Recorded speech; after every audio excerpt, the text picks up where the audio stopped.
Bom, sobre a questão da gordura. As pessoas não têm que ter medo da gordura, mas sempre vem aquela questão. E o colesterol? Uma alimentação com mais gordura, como por exemplo uma dieta cetogênica, ou até uma alimentação low carb, onde você tem menos carboidrato, acaba colocando mais gordura. Isso não pode vir a elevar o colesterol? Todo mundo pensa isso. Boludinho provocando. Ele vai dar aquela espetadinha ali na banha. Aí, sabe aquele que dá aquela apertadinha de lado pra ver se dá um confere, pra ver se tá tudo bem? Foi assim que ele deu uma apertadinha.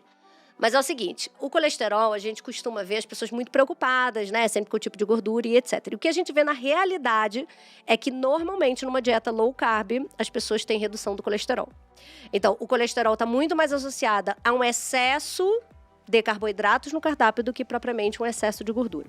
Tem mais um outro fator. Nem sempre a gente tem que olhar o aumento do colesterol como um problema. Por quê? Porque ele pode, na verdade, ser uma forma de você saber que alguma coisa não está legal no teu corpo.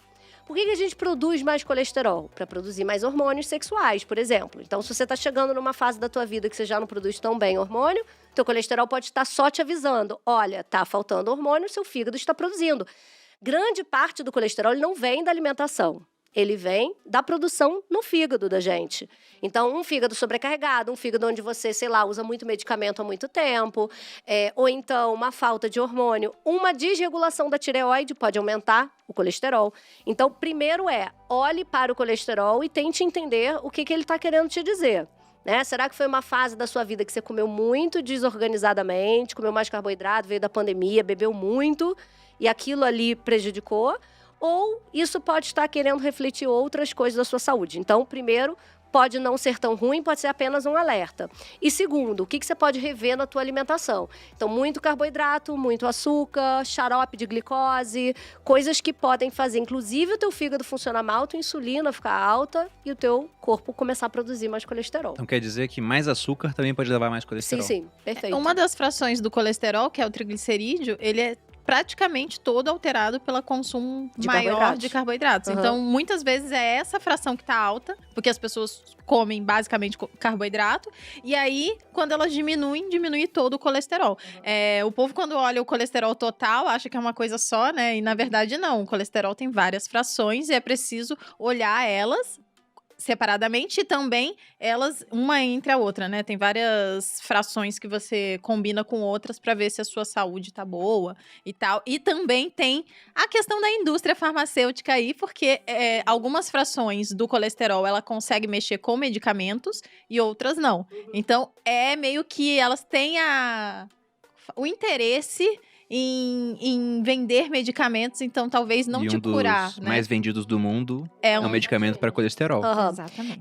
E na verdade também a gente tem que pensar o seguinte, valor de referência de laboratório é sempre questionável por profissionais, né, que olham para a pessoa e não exatamente para o exame. É uma média aquilo, né? Então, é uma média que você pode não estar dentro daquela média, então... E tá cada vez mais baixo, daqui a pouco ninguém vai estar dentro da média. Como é que essa média tá cada vez mais baixa? Então quer dizer que as pessoas estão com colesterol menor hoje em dia? Gente. Não, pelo contrário. Dependendo... Eles estão pagando pesquisas para poder a média baixar. É porque esse número que sai lá, quando você faz o exame de colesterol, por exemplo, saiu 250 o seu e tem lá valor de referência, 200. Não, 180 Isso. agora. Tá, que seja 180. Mas é pra precipitar você o quê? Pra tomar remédio mesmo, pra você entrar na indústria do medo. Então ele é simplesmente arbitrário. Ele não é uma média dos exames que as pessoas fazem pra falar, isso aqui seria o saudável. Não, ele é um valor arbitrado? Não, ele não é um valor arbitrado. Ele é um valor que é estudado, mas que provavelmente deve ter também a mãozinha de um...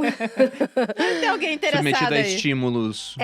Exatamente. E aí, e as pessoas ficam nesse medo, né? O medo de morrer de doença cardíaca, ele é real, oficial, Sim. né? Porque... Meu pai infartou há pouco tempo. Entende? Então, você é um cara que vai ter uma tendência a se preocupar muito mais do que eu, que não tenho histórico nenhum familiar de ataque cardíaco, em você cuidar da sua saúde cardiovascular. Então, é possível que o próximo exame, um dos primeiros itens que você vai lá olhar é como é que está o teu nível de colesterol. Por quê? Porque você já associou colesterol à doença cardíaca. A não infartar, eu tenho que ter um colesterol mais baixo.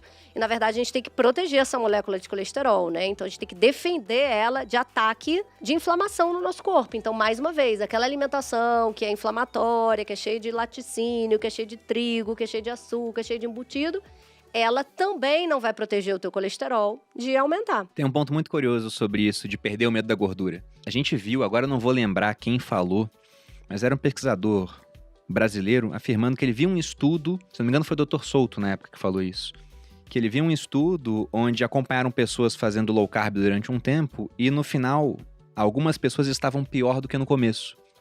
Mas isso tinha acontecido porque as pessoas tinham perdido o medo da gordura, tinham visto, nossa, gordura não é o vilão. E aí voltaram a se alimentar com coisas mais gordurosas. E com menos carboidrato. Só que depois elas voltaram a comer o tanto de carboidrato que comiam. E continuaram com e a gordura. continuaram com mais gordura. Então, no final, aquelas pessoas estavam pior. Mas não porque a gordura era vilã, porque elas não fizeram uma substituição, né? Porque elas continuaram com hábitos ruins. foi pior ainda. Exatamente.